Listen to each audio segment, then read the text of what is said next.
Байнгын орооны эрх эмгэгчүүдтэй орой минь төргий. Монгол банкны ерөнхийлөгчид нэр дэвшигчийн талаарх сонсголын тайлан. Монгол банкны тухай хуулийн 26 дугаар зүйлийн нэгт хэсэгт Монгол банкыг улсын хурлаас томилогдсон ерөнхийлөгч толгойлж үйл ажиллагаагаа улсын хурлын өмнө хариуцсан тайлагнана. Монгол банкны ерөнхийлөгчийг улсын хурлын даргын өргөн мэдүүлснээр улсын хурал нэр дэвшигчийн сонсгол хийж 6 жилийн хугацаагаар томилно гэж Монгол Улсын их хурлын хэн шалгалтын тухай хуулийн 30 дугаар зүйлийн 33 дахь хэсэгт нэр дэвшигчийн сонсголыг Монгол Улсын их хурлын тухай хуульд заасан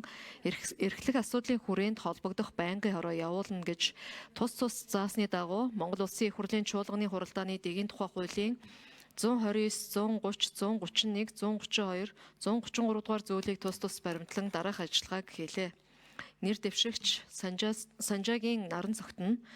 эдийн засгийн байнгын орооны 2024 оны 3 дугаар тогтоолын 1-р хавсралтаар баталсан Монгол банкны ерөнхийлөгчид нэр дэвших тухай хүсэлтийн загварын дагуу материалаа бүрдүүлж байнгын хороонд ирүүлсэн болно. 2025 оны 11 сарын 25-ны өдрийн эдийн засгийн байнгын орооны хуралдаанаар Монгол Улсын их хурлын чуулганы хуралдааны дэгийн тухай хуулийн 130 дугаар зүйлийн 131 хэсэг заасны дагуу нэр дэвшигчийн сонсголын тов тогтоох сонсгол даргалагчийг сонгох тухай 18 дугаар тогтоолыг баталж 2025 оны 12 сарын 16-ны өдөр нэр дэвшигчийн сонсголыг зохион байгуулахаар тов тогтоож сонсгол даргалагчаар Улсын хурлын гишүүн Дорцрангийн өрөөнтийг сонгосон. Сонсголын бэлтгэл хангах хүрээнд нэр дэвшигчийн мэдээллийг парламент цэгийн буюу Улсын хурлын албан ёсны захим хуудасд байршуулсан. Сонсголын тов хугацаа сонсголд оролцогчдыг бүртгэх хуудсыг байршуулсан зарыг Улсын хурлын захим хуудасаар хүргэсэн. Зарын дагуу сонсголд оролцохоор 22 оролцогч 14 ажиглагч имэйлээр бүртгүүлж асуултаа урьдчилан ирүүлсэн болно. Эдийн засгийн байнгын орооны гишүүдийн олонх нь сонсголт хүрэлцэн ирснээр эрс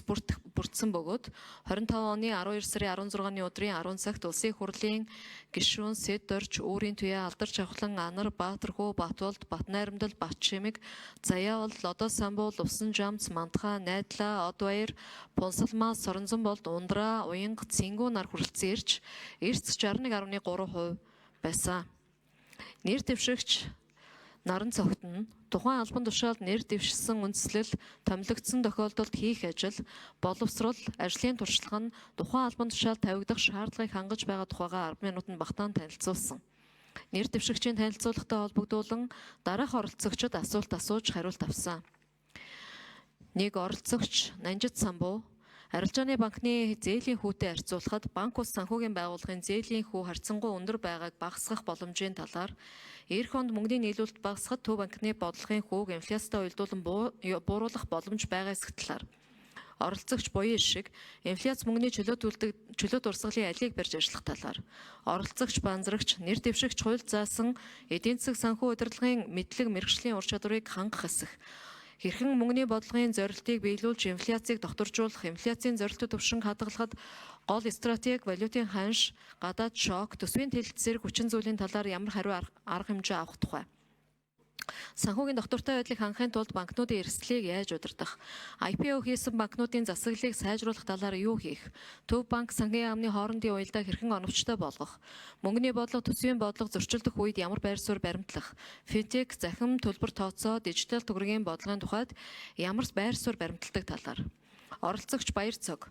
нэр дэвшигч Монгол банкны ерөнхийлөгчөөр сонгогдвол банкны зах зээлийн өрсөлдөөнийг хангах, үнийг бууруулах чиглэлээр ямар бодлого баримтлах, одоогийн 12 арилжааны банкны зах зээлд хангалттай өрсөлдөөн бий болгож байгаа эсэх, томилогдсон тохиолдолд инфляц, чөлөө хөрөнгөний урсгалын алийг онилсон бодлого хэрэгжүүлэх, гадаад валютын ханшийг доктортой байлгах, нөөцийг сайжруулах чиглэлээр баримтлах бодлого, хийх арга хэмжээнүүд гадаадын банк Монгол улсад үйл ажиллагаа эрхлэх, тэдгээр тавигдах шаардлагын талаарх хувийн бодлын талаар. Оролцогч Сонин Тамир засгийн газар төсвийн алдагдлын талаар төв банктай хамтран ажиллах хэд хэдэн арга замуудаас Монгол банк алийг түлхүү ашиглаж ирсэн хамтын ажиллагааг сайжруулах үүднээс ямар шинжилэл хийх нь зүйтэй гэж үзэж бодлоо.